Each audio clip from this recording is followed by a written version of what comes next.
Mesdames, Messieurs, bonjour. Bienvenue sur le plateau d'Anews Workwell, votre média d'information sur les nouveaux modes et lieux de travail. Je suis ravi de vous retrouver pour cette matinée Agora Live Immobilier consacrée à l'immobilier flexible.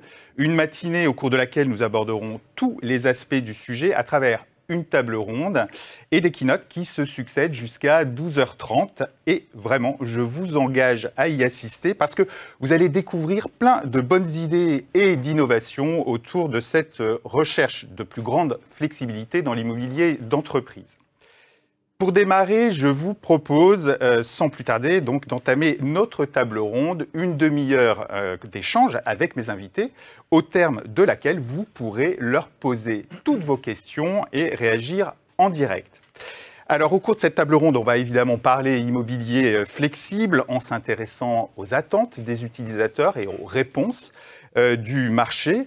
Pour en parler, je suis très heureux d'accueillir Xavier Marceau, directeur immobilier au sein du groupe L'Oréal pendant plus de 18 ans et plus récemment au sein du groupe Ipsen, groupe pharmaceutique. Bonjour Xavier. Bonjour Lionel.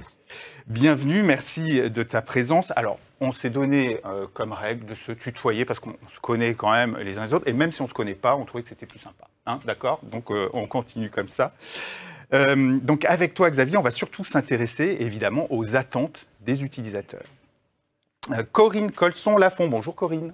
Bonjour Lionel, bonjour à tous. Merci également d'être présente aujourd'hui. Alors Corinne, tu es ce qu'on appelle, ou ce que j'appelle une serial entrepreneuse, parce que, bah oui, tu as participé à la création des crèches Kids Up à l'époque. Tu as créé et dirigé pendant plus de 13 ans la société, certains s'en souviennent sûrement et connaissent très bien cette société de facility management Stimo, qui fait partie maintenant du groupe Harmonia, et tu récidives en créant une nouvelle offre de lieux mixant coworking et événementiel. Enfin, j'en dis pas plus, tu l'as appelé Nahama et tu nous expliqueras à quelles attentes cette nouvelle offre peut répondre.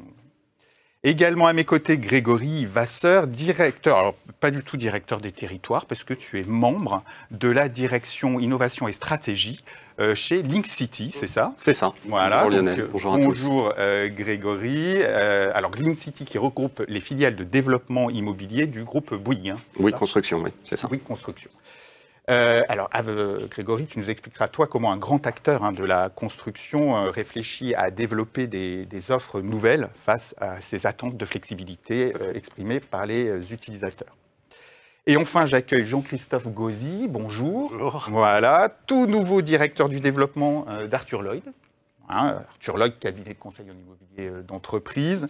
Après avoir été pendant plus de 10 ans directeur Occupier Solutions. C'est ça? Ça a souvent changé de nom, les corporates en fait. D'accord. Voilà. Chez BNP Paribas Real Estate. Merci de ta présence. C'est un peu le bizutage du coup, pour toi aujourd'hui. Hein, je vais essayer de résister. Ça marche. Alors, on va entrer dans le vif du sujet. Avec toi, hein, Xavier, tu es à la tête de direction de l'immobilier grand groupe depuis plus de 20 ans. Comment est-ce que tu as analysé cette émergence de ce besoin de flexibilité dans les stratégies immobilières des entreprises? À ton niveau, tu l'as vu évidemment s'exprimer, se développer. C'est quoi les fondamentaux qui amènent ce besoin accru de flexibilité? Bon, déjà, on vient de traverser 2 ans de crise sanitaire, donc... Ouais. Donc les salariés et les employés ont pu tester massivement une autre forme de travail. Ils ont pu goûter également à de nouvelles perspectives de vie. Donc ces mutations sociales sont profondes et je pense qu'elles attendent des solutions immobilières radicales, en tout cas importantes. Donc tous les acteurs de l'immobilier, de la chaîne de l'immobilier ont une responsabilité. Globalement, j'en suis convaincu. Quant à l'entreprise elle-même, elle a une responsabilité évidemment sociétale et sociale. Selon moi, l'entreprise, elle doit maintenant, aujourd'hui, devenir non seulement agile, mais absolument adaptative, c'est-à-dire être capable de se transformer rapidement à chaque nouvelle crise, car il y en aura d'autres. Je suis désolé de l'annoncer. Tu as vu une accélération de ces crises, c'est-à-dire que oui, toi-même, au cours de ta carrière, tu as vu qu'on te demandait de plus en plus souvent de on voit qu'on vit dans un monde de plus en plus incertain, volatile, compliqué. Donc oui, la réponse est oui. On a besoin de réagir, nous, entreprises, on a besoin de réagir de plus en plus rapidement et de savoir s'adapter et de se transmuter. Donc le problème, c'est que le calendrier immobilier n'est pas toujours le calendrier business et il faut travailler à ça. Il faut que la direction de l'immobilier sache apporter cette flexibilité, donc des réponses dans un calendrier business. Et dans les contraintes, tu le disais, de l'immobilier, dans le temps. Malgré tout, construire un bâtiment, sauf si ça va plus vite maintenant, je ne sais pas, mais il s'agit d'étudier des solutions justement alternatives ou agiles. Ouais. Donc ça, c'est le premier axe. Et l'autre axe, c'est que l'entreprise doit, pour être flexible, doit être fédératrice. Donc il s'agit de donner envie aux employés de revenir au bureau. Il s'agit d'attirer les talents également. Donc il s'agit je pense, de s'interroger sur le nouveau rôle du bureau, qui n'est plus juste autre chose que le domicile. Il s'agit de repenser sa raison d'être, son why. Et aujourd'hui, je pense que c'est un hub social, un hub d'échange, qui incarne justement ces mutations profondes, en tout cas qui doit les incarner. Absolument. Voilà. Et alors concrètement, comment ça s'exprime, ce besoin de flexibilité? Est-ce que c'est prendre ou libérer des surfaces plus facilement, plus rapidement? Est-ce que c'est réaménager ces espaces plus facilement aussi ou différemment? Je pense que il s'agit d'adapter le lieu de travail de ces nouveaux usages. Il ne s'agit pas de forcer l'employé à revenir sans avoir transformé ses locaux, justement, puisqu'on parlait de mutation sociale. Sinon, les entreprises qui font ça vont perdre la guerre des talents, j'en suis convaincu. Ça, c'est à l'échelle du parc immobilier, enfin du bureau, je veux dire. Maintenant, pour le parc immobilier, il faut aussi que la direction de l'immobilier apporte cette flexibilité justement à son entreprise. C'est un outil, le parc immobilier, c'est pas, avant d'être un outil immobilier, c'est un outil au service d'un business et au service des employés. Moi, c'est ma conviction, je pense qu'il ne faut pas perdre ça de vue. Et donc, par exemple, quand une business unit a besoin de renégocier son loyer parce qu'il est au-dessus du marché localement ou parce qu'elle a besoin de déménager pour des raisons stratégiques, il faut que l'immobilier soit là pour apporter quelque chose et il lui répondre pas. Moi, j'ai un 369. Voilà, donc ça veut dire quoi? Ça veut dire des clauses de sortie? Ça veut dire qu'il va falloir négocier des clauses de sortie ou négocier, on en parlera peut-être un petit peu plus en détail après, mettre en place de nouveaux modèles entre bailleurs et utilisateurs. Ouais. Et puis il y a un troisième axe, j'ai parlé donc des espaces de travail et du parc immobilier lui-même, il y a un troisième axe sur lequel il faut travailler, il s'agit de solutions alternatives, donc des solutions de coworking, de corpo working. Eh ben on va en parler. Merci beaucoup, Xavier. Jean-Christophe, est-ce que ce que Xavier vient d'exprimer correspond aussi aux attentes finalement exprimées par vos propres clients? Parce que vous avez un panel beaucoup plus large. Est-ce que toutes les entreprises sont dans cet état d'esprit? Oui, alors à des degrés divers. Parce que en fait, le souci, c'est qu'il n'y a pas un modèle qu'on peut appliquer à tout le monde. C'est vraiment dépendant de la culture de l'entreprise, de son activité, de son état d'avancement aussi. Parce qu'on trouve encore aujourd'hui des sociétés qui sont avec le joyeux couloir central et les bureaux cloisonnés de chaque côté. Donc il y a des évolutions à faire.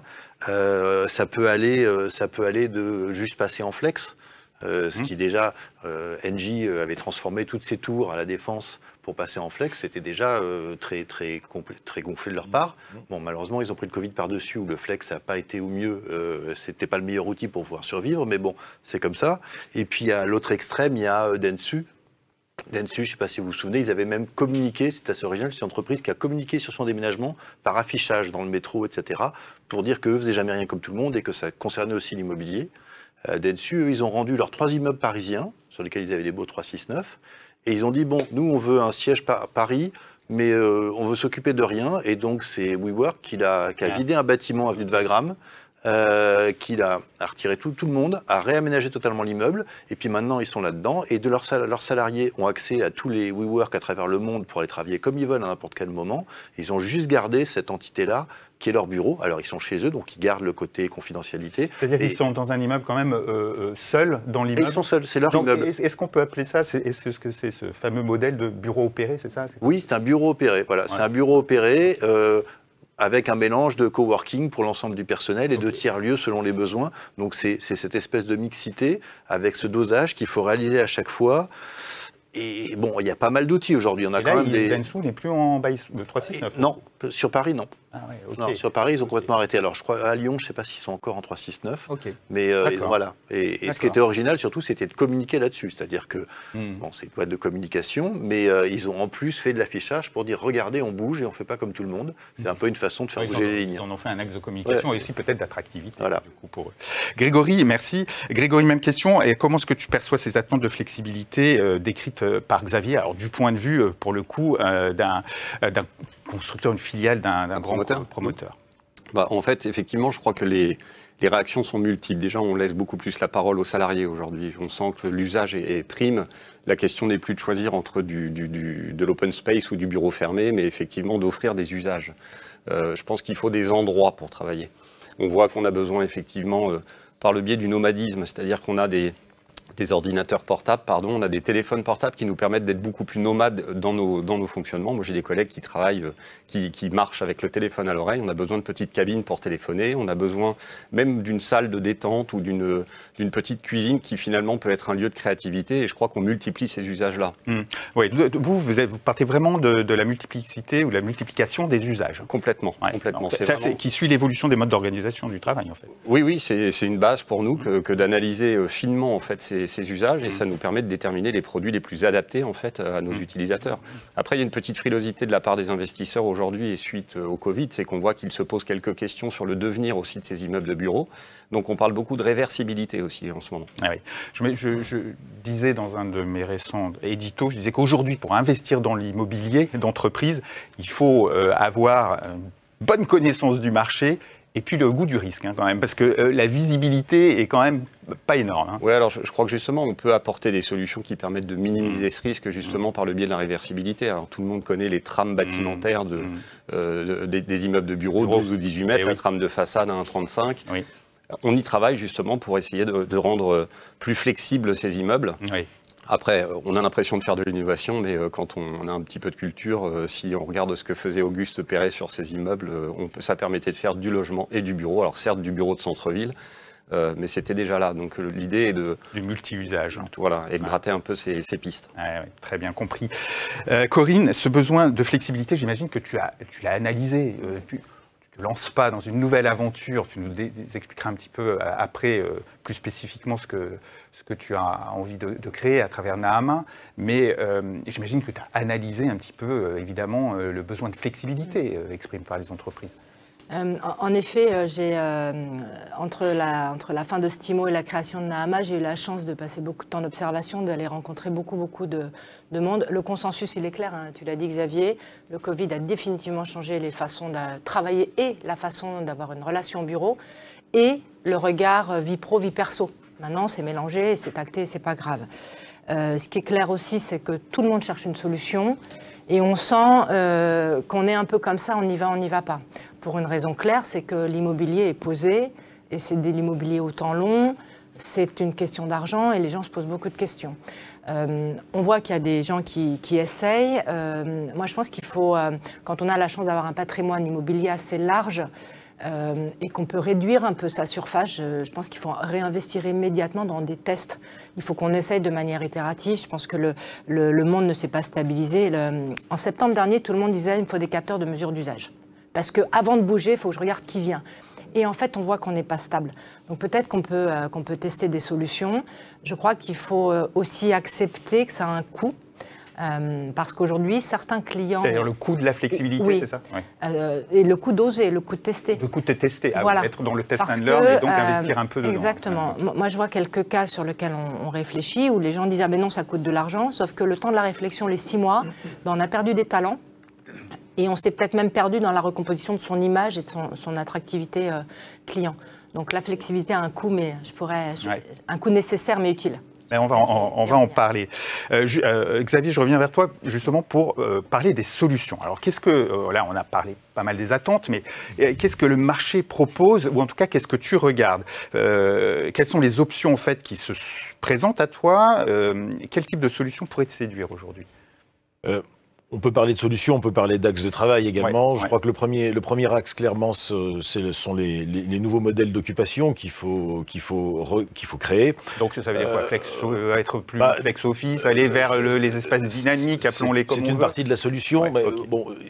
Avant la crise, on était à peu près à 60% en moyenne de taux de présence. On a globalement, et sur l'Europe, on a chuté à 40%. Donc ce passage représente déjà beaucoup moins le vendredi. Moins 30%. Donc vous imaginez bien la pression énorme que les directions immobilières ont de la part de leurs cadres dirigeants pour trouver de nouveaux modèles. Donc on s'y attelle. Il s'agit vraiment de restructurer, de transformer en profondeur. Plus de flexibilité dans l'espace, on vient d'en parler, tu viens de le mentionner, mais aussi plus de flexibilité. L'entreprise doit offrir plus de flexibilité dans le temps, en proposant un choix de jours de télétravail. Et ça, c'est l'immobilier la restructuration de l'immobilier doit correspondre à cette offre. Et tiens, juste un petit point, parce que ça fait une grosse différence, vraiment, si l'entreprise impose ou pas les jours de télétravail, j'imagine. C'est-à-dire que pour vous, en face, c'est quand même plus facile en termes de prévision. Pour nous, direction immobilière, ce serait beaucoup plus facile, effectivement, si on connaissait la courbe d'occupation en moyenne dans la semaine. Mais on ne va pas vers ça. Non, mais justement, c'est un bon point, puisque c'était mon deuxième axe de travail. Il s'agit vraiment, une fois qu'on a redimensionné, réduit ce besoin, puisqu'on a vu qu'on pouvait le réduire jusqu'à moins 30% à peu près. Une fois qu'on a fait ça, il s'agit vraiment d'adresser la part variable. Cette part variable dont vous parliez, pour l'instant, on ne sait pas la gérer. Et donc, il y a vraiment un dialogue bailleur-utilisateur à pousser. La bonne nouvelle, c'est qu'il se crée en ce moment, mais c'est vraiment là qu'il faut aller. C'est un axe de progrès, et pour que l'utilisateur calibre son besoin avec le bailleur. Donc ça, c'est clé. Et puis c'est-à-dire que tu demandes un peu plus au bailleur de prendre en compte cette variation, cette part variable, donc d'accepter qu'on lui restitue des surfaces, qu'on reste sur un noyau fixe, et puis que cette part variable soit un sujet sous une forme ou une autre, sous une forme à inventer ensemble. D'accord. Okay. Et le troisième axe très important de travail, il s'agit des services. Aujourd'hui, la clé, c'est de monter les services à un niveau d'hospitalité qui n'est pas celui d'aujourd'hui. Et donc, il faut faire appel à des prestataires qui viennent du monde de l'hôtellerie. Ces nouveaux usages sont aussi des nouveaux services aux résidents. Et d'ailleurs, cette discussion aussi peut faire partie d'un choix de contrat. Gestion versus bail entre bailleurs et utilisateurs. Ouais, c'est l'immobilier serviciel, beaucoup plus serviciel. Ouais. Jean-Christophe, qu'est-ce que tu penses, toi, de ces offres, justement, qui mixeraient plus la partie fixe, bail, je dirais, et puis une partie variable? Il y a eu des offres sur le marché. Oui, il y a des offres sur le marché. De toute façon, alors pour résumer, on avait fait quelques petites slides. Oui, absolument. On reprend les propos de Xavier sur comment est-ce qu'on choisit sa solution. Oui, on va le voir, comment on fait le compromis. Très compliqué. Donc le compromis à trouver avec l'incidence budgétaire, les contrats avec les durées. Le 369 reste encore l'espoir fou de tous les investisseurs. Le mode de travail, le coût. L'organisation interne, enfin tout ça doit se mélanger. Aujourd'hui, on a pas mal d'outils. Je dirais qu'on est passé d'un monde, pour prendre une analogie viticole, de monocépage avec brusquement de quoi faire des assemblages en fonction des goûts de chacun. Oui, c'est une belle image. Voilà. Et donc aujourd'hui, on a un certain nombre. De alors on voit des solutions. Voilà, donc on a pour reprendre rapidement, on a le bureau flexible. Alors autrefois on appelait ça le centre d'affaires. Donc là c'est assez simple. On a un cadre contraint. Vous connaissez tout ça, les centres d'affaires un peu à l'ancienne où tout le monde a les mêmes bureaux gris. Voilà. Et puis on loue ça au mois, à l'année. Bon, ça c'était l'ancêtre, si je puis dire. Après ça, on a eu le coworking qui en fait au départ était un centre d'affaires où brusquement on disait les gens ils sont là pour communiquer et on ajoutait en plus un esprit du réseau, des événements pour que ça parle. Donc on a ajouté le côté communautaire et lieu d'échange. Oui. Ensuite on a les tiers-lieux. Alors les tiers-lieux c'est quelque chose qui existe en fait depuis longtemps. Il y a 20 ans, je me souviens, IBM prenait des locaux dans Paris, des petits locaux à côté de la gare de Lyon, etc. Juste pour permettre à son personnel, à l'époque on ne pouvait pas emmener un ordinateur et se connecter comme on voulait, juste pour que son personnel qui arrivait de Marseille pour faire un rendez-vous, soient pas obligés d'aller jusqu'au siège à la Défense pour pouvoir se reconnecter. Voilà. Et eux, en plus, avec le caractère de confidentialité et de secret qui est un peu propre à certaines entreprises, ne voulaient pas se retrouver mélangés dans un centre d'affaires. Donc, ils louaient des locaux. Sauf qu'aujourd'hui, on n'a plus besoin de les louer. Il y a plein de gens qui les procurent. Donc ça, c'est l'autre solution. Alors, on voit aussi un ticket bureau, contrat de management et 369 adapté. Ouais. Ticket bureau, on en parle de plus en plus. Oui, alors le ticket bureau, là, c'est vraiment quelque chose d'assez individuel. C'est-à-dire pour prendre une analogie lyonnaise, si vous habitez à Saint-Genis-Laval, que votre siège social est à Sainte-Claire et que vous avez besoin de faire un rendez-vous en centre-ville, quel est l'intérêt, s'il n'y a pas de nécessité, de devoir retourner à l'autre bout de Lyon pour repartir dans l'autre sens? Si à la place, on vous dit, vous savez quoi, à Confluence, vous avez un bureau dans lequel vous pouvez vous arrêter, vous installer, ok. Et donc ça, on donne des tickets à des gens en fonction de leur lieu d'habitation. L'idée, là, c'est vraiment, encore une fois, le confort du salarié. C'est lui donner un outil pour réduire son temps de trajet, lui permettre de continuer de travailler. La différence avec le tiers-lieu, c'est que là, il n'est pas dans un espace dédié à son entreprise, c'est quelque chose qui est individuel. D'accord.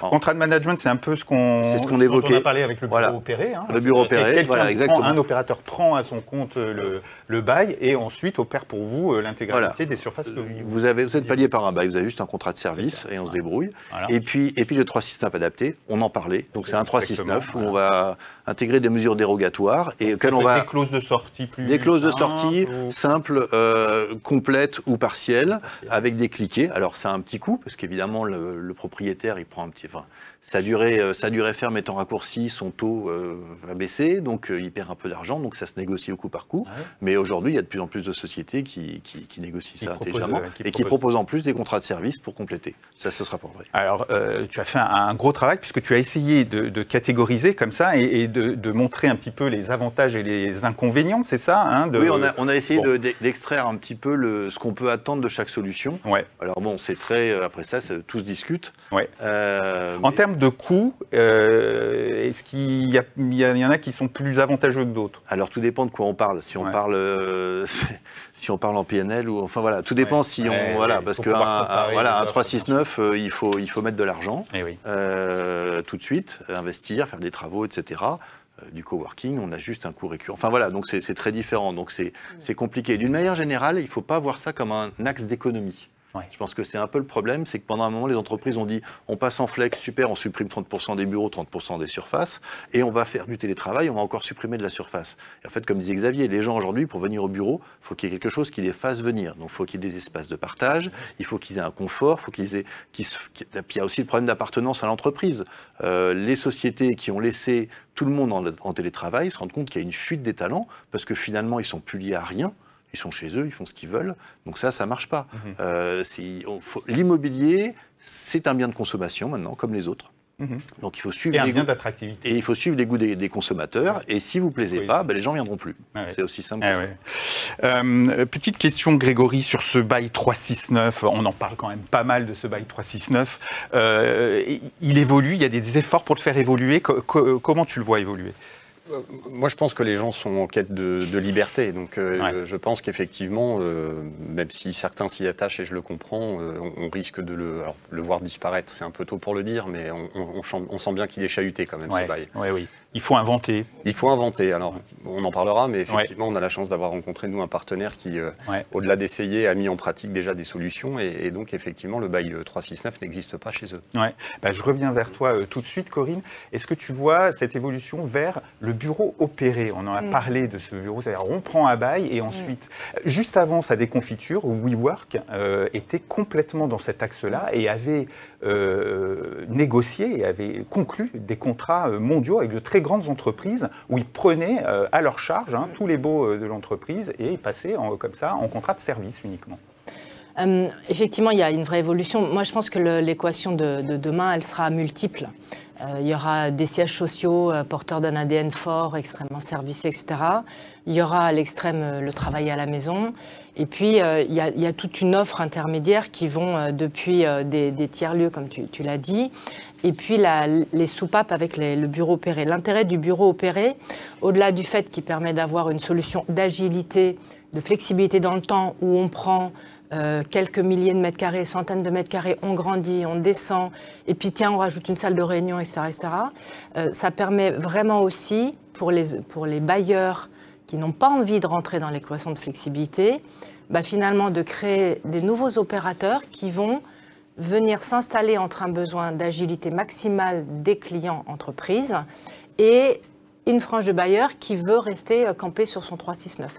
Donc il y a une forme de champ d'action qui est en train de s'ouvrir et qui va répondre du coup à tous ces besoins nécessaires avec des niveaux de service plus ou moins élevés selon les cas. Eh bien, écoute, transition parfaite. Grégory, chez Link City, justement, vous croyez beaucoup donc, à cette hybridation des usages et à cette évolution des usages pour répondre à ces besoins de flexibilité, notamment en modifiant ou en enrichissant on va dire, la possibilité d'exploiter un bâtiment. Explique-nous ça. En fait, moi, l'analyse personnelle que j'ai faite, elle est assez simple. C'est que quand on regarde le taux d'occupation d'un mètre carré de bureau aujourd'hui, c'est quand même juste effroyable. C'est-à-dire que si vous déduisez donc, les jours de congé, les week-ends, les RTT, vous arrivez et que vous déduisez forcément des horaires nocturnes, je crois que le bureau aujourd'hui est occupé à moins de 30% de son temps. Oui. Si on rajoute 2 jours de télétravail, on descend à 16%. Ouais. Moi, je pose la question souvent aujourd'hui, qui accepterait l'idée de construire un mètre carré pour qu'il soit utilisé 16% du temps? Je pense personne, même si on a des véhicules qui sont utilisés à 5% de leur temps. Donc voilà, ces questions-là nécessitent de se poser la question donc, de l'intensification et de l'hybridation des usages. On va nous-mêmes déjà un peu loin dans des réflexions à imaginer comment est-ce qu'on pourrait occuper un immeuble de bureau la nuit. Bon, voilà, ça pose plein de questions. Ça me fait penser d'ailleurs au directeur immobilier d'Engie, qui récemment nous expliquait qu'il travaillait sur des offres internes de co-living, c'est-à-dire pouvoir transformer des espaces de bureaux pour sa population nomade en espace finalement de nuit aussi, pour résidents presque d'hôtels. Alors, ça fait partie de cette réflexion, c'est ça? Oui, alors ça fait partie de ça. Alors c'est vrai que selon le sens dans lequel on prend les choses, c'est plus facile de considérer par exemple qu'un hôtel dans lequel on ferait monter les lits au plafond et qui deviennent des espaces de bureau dans la journée, ça fonctionnerait très bien. Ouais. La question inverse est plus délicate parce que forcément ça nécessite des questions réglementaires, de sécurité incendie, etc. Vrai, ouais. Mais je pense qu'il y a des pistes, nous on y travaille. Oui. Et puis, je parlais tout à l'heure de ce partenaire, Garage, en l'occurrence, dont le directeur général fera une présentation lors d'une keynote ce matin. Tout à fait. Voilà là, en fait, un exploitant qui parvient à exploiter sur 3800 mètres carrés environ, l'équivalent de 6500 mètres carrés.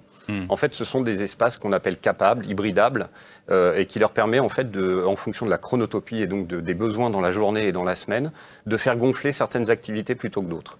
Donc, en gros, je fais simple parce que Bastien va présenter, mais ils ont 4 activités, du bureau pur en code du travail, ils ont un espace commercial de 300 mètres carrés, ils ont un espace de restauration et ils ont un atelier de préfabrication.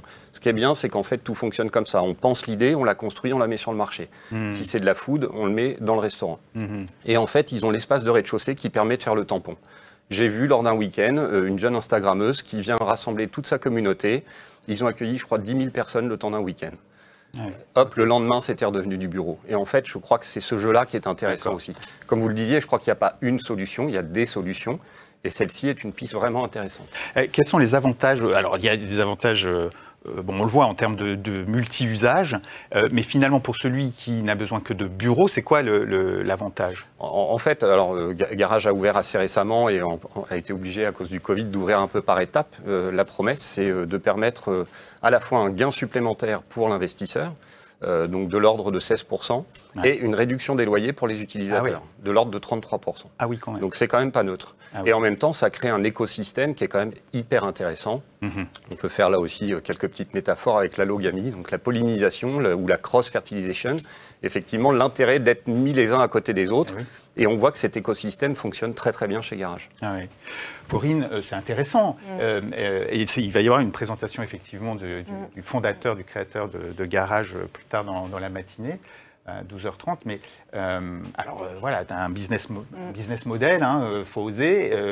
Aussi peut-être des conséquences en termes d'exploitation, parce que du coup, l'immeuble est beaucoup plus exploité. En t'écoutant, j'étais déjà dans la logistique de l'agilité, de la transformation des lieux. C'est un vrai sujet quand on conçoit les espaces, parce qu'on peut avoir des espaces flexibles qu'on transforme de salles de réunion en open space et le soir en événementiel. mais il faut qu'ils s'inscrivent dans un immeuble qui est physique, donc avec toutes les conditions d'accès et de logistique. Et puis après, est-ce que l'immeuble a été pensé, ne serait-ce qu'en termes de capacité de ventilation, de clim, etc. Donc il y a quand même des conséquences techniques en amont, mais je sais que je parle à des sachants. Ça pose néanmoins la question de l'usage du parc ancien. Parce qu'on peut faire ça sur du parc récent ou en restructuration totale, mais quand les clients nous disent « Ah ben j'aimerais bien faire ça chez moi », l'haussmannien n'est pas toujours très adapté. Oui, ça peut peut-être pas se faire partout.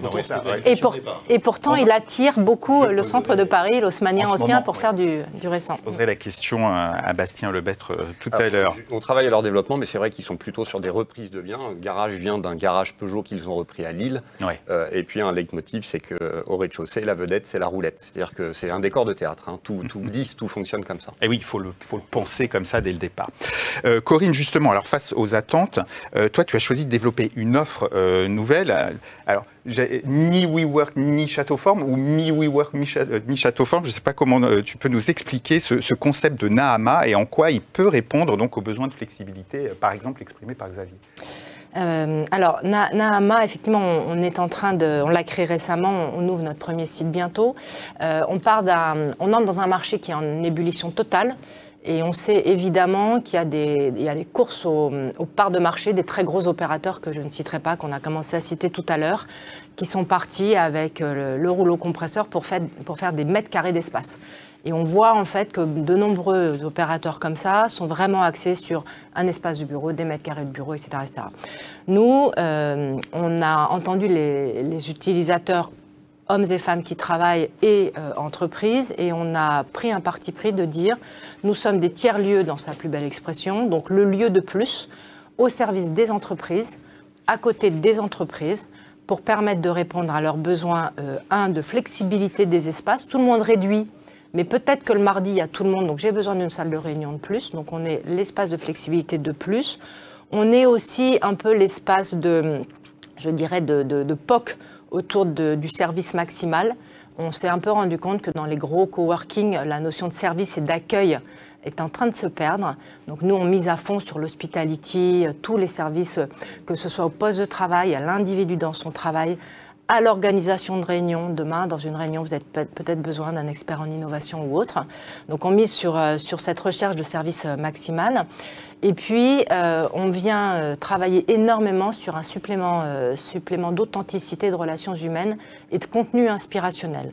Aujourd'hui, pour avoir revisité tous ces grands coworking, le coworking impose le silence. Il faut être quiet, il ne faut pas faire beaucoup de bruit. Et la multiplication du bureau opéré fait qu'on reproduit, sans faire exprès, des grands couloirs avec des bureaux vitrés, où on trouve un bureau de 4, un bureau de 10, une data room ou que sais-je. Donc nous, on s'est dit, au fond, ce qui importe à l'homme aujourd'hui, c'est de se retrouver, à l'entreprise, c'est de recréer un ADN. On est quand même dans un début d'impasse sur la recherche de sens de l'homme, sur les nouvelles façons de vivre, de travailler, sur la problématique climatique et de la planète. Donc on a décidé d'apporter un fort contenu autour de ces axes-là par des conférences, des ouvertures sur le monde.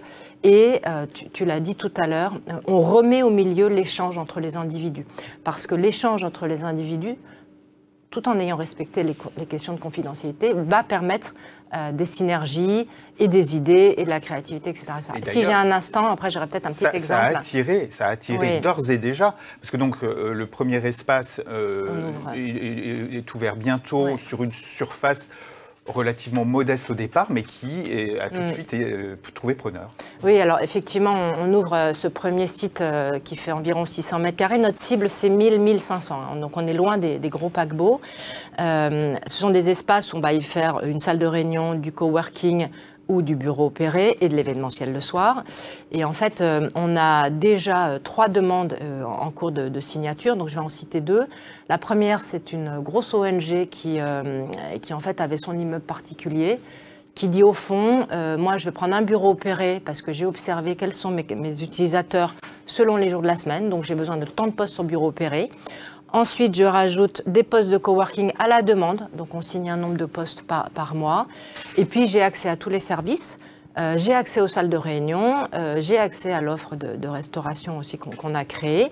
Mais au fond, quand je vais être là, mais je vais croiser non seulement la start-up qui vient aussi pour les mêmes raisons, mais comme il y aura des visiteurs qui vont venir sur des événements d'entreprise ou des salles de réunion, ça va aussi me permettre dans les espaces communs de rencontrer du monde. Et ils sont vraiment venus chercher ça, de même que la start-up qui est en train d'arriver, alors c'est peut-être une scale-up, elle vient chercher, elle dit j'ai pas les moyens d'avoir un bureau à moi et au fond je préfère avoir un espace plus petit mais dans lequel je vais rencontrer du monde et bénéficier des services. Donc quelque part, ils ont tous les services que procurerait un gros siège, mais pour le prix des mètres carrés qu'ils achètent. Donc là, on est vraiment dans le bureau as a service et le coût à l'usage. Compris. Et après, je pourrais parler d'argent si tu me laisses. On y reviendra peut-être dans les questions parce qu'il faut laisser la parole à nos auditeurs. Mais juste avant de terminer, en préparation, on parlait avec Corinne de l'importance du digital pour opérer, pour rentrer dans tout ce que vous venez d'expliquer. Il n'y a pas 36 solutions. À un moment donné, il faut avoir recours à des outils. Xavier, comment tu as intégré cette question-là, toi ? Alors juste avant de répondre sur le digital, je trouve très rafraîchissant cette offre, cette diversification de l'offre, cette offre complémentaire. Et je pense que, et j'ai dit complémentaire, car justement, elle ne vient pas en remplacement de ce que proposent les bailleurs, mais réellement, ça va pousser les bailleurs à réinventer le modèle. Donc, moi, je suis ravi d'entendre ça. Évidemment, tout ce qu'on raconte, que ce soit des bureaux opérés, que ce soit des services plus complets, on a parlé tout à l'heure de services au niveau de l'hôtellerie, tout ça passe par un embarquement de solutions digitales. Donc, déjà, les services eux-mêmes peuvent être digitalisés. On peut avoir des conciergeries digitalisées quand on n'a pas suffisamment de mètres carrés. On peut même avoir des cours de gym digitalisés. Je trouve ça moins sympathique personnellement, mais ça existe absolument. Et donc ça, c'est un point. Le prérequis, c'est évidemment que tous les employés aient une dotation. Les équipements nécessaires. Mais dans leur écosystème, pas seulement au bureau. Ah oui. Tout leur écosystème. Et puis, je pense qu'il faut aller plus loin. Nous, on a mis en place, je l'ai fait chez L'Oréal en 2017, je l'ai fait chez Ipsen en 2021, on a mis en place une smart application qui permet de créer un sentiment de communauté, donc c'est important, qui facilite le building management, qui permet aussi d'organiser, d'anticiper son temps pour une équipe justement en mode hybride. Etc. Donc on l'a testé en France, on l'a testé aux États-Unis, et je pense que c'est un outil indispensable. Et il nous renseigne en retour, il nous renseigne sur l'usage des bureaux, puisque Corinne l'a dit, c'est très instable, tout ça, donc il faut qu'on comprenne un peu mieux, et je pense qu'il faut de la data. Et c'est pour ça que les 5 keynotes qui suivent vont présenter typiquement des outils pour gérer, des outils digitaux pour gérer cet immobilier flexible. Madame, messieurs, merci beaucoup. C'est sur ces paroles qu'on va conclure cette première partie de table ronde. Merci pour avoir partagé vos expériences. On va passer maintenant donc aux questions ou aux réactions de nos auditeurs. Avant, j'en avais une sur LinkedIn. Je peux peut-être la poser. Oui. Quelle solution pour mieux lisser la fréquentation hebdomadaire ? Xavier, t'en as parlé, je crois. Non, mais c'était l'idée initiale de la smart application qu'on a mise en place, puisqu'il s'agissait justement de pousser les équipes à organiser leur temps, à réserver. Ceci dit, ça ne suffit pas. Et on ne l'a pas dit tout à l'heure, mais la transformation que j'ai évoquée, c'est d'abord une transformation managériale. Et donc, il faut embarquer, il y a une conduite du changement avec les managers, il y a une formation. Il faut qu'eux-mêmes jouent ce jeu. Et là, ce n'est qu'un outil pour les aider à naviguer à travers la semaine avec leur équipe. Ouais. D'autres idées pour gérer pour lisser. Il faut imposer à un moment ou à un autre, mais j'ai pas l'impression que les jours de télétravail, on va pas vers ça aujourd'hui, non ? Non, c'est compliqué. Dire aux gens, on vous donne de la flexibilité, mais on décide pour vous quand est-ce que vous venez, c'est un peu compliqué. Donc aujourd'hui, on sait très bien que le lundi et le vendredi, évidemment, sont il y a un peu moins de monde dans les bureaux. Alors après ça, les managers essayent de faire en sorte que les réunions aient lieu le lundi ou le vendredi pour que du coup les gens aient une envie de venir. Enfin bon, c'est pas évident. Faut Ça, on apprend en marchant, là. Il faut voir petit à petit, il faut que les gens s'habituent à un rythme différent. Oui, parce qu'on voit pas mal de gens aussi qui viennent chercher l'information le lundi, donc il y a des paradoxes. Hein. Voilà. Et le calme le vendredi. Et le calme le vendredi. Oui. C'est un vrai sujet, le vendredi. Est-ce que ça pourrait pousser encore cette idée ou ces expérimentations qu'on voit un peu en Europe sur la semaine de 4 jours, à votre avis? Est-ce qu'on pourrait y arriver? On les voit, ces expérimentations. Attendons de voir ce que ça donne. On peut y arriver dans la mesure où maintenant on entre dans une culture non plus de contrôle, mais purement de résultats, où les employés ont une feuille de route et puis télétravaillent d'où ils veulent. Donc, why not? Mais est-ce qu'un bailleur, un propriétaire serait OK pour dire je vous loue, mais que 4 jours par semaine? Je le fais sur la base de 4 jours par semaine. Alors, ils sont souples, mais on n'en est pas encore là. On n'en est pas encore là. On n'en est pas encore là. Et puis, il ne faut pas oublier aussi que les gens sont très différents. C'est-à-dire, on voit, par exemple, ne serait-ce que sur la pyramide des âges, plus on est âgé, plus on a envie de télétravail et moins on a envie de venir au bureau. Et c'est l'inverse, c'est-à-dire que pour les jeunes, le bureau, c'est un lieu de sociabilité. Je ne sais plus, je crois que c'est 67% des moins de 35 ans considèrent que leurs collègues de bureau sont aussi des amis. Je crois que ça tombe à la moitié ou à passer 50 ans, donc la réalité s'impose, on dirait.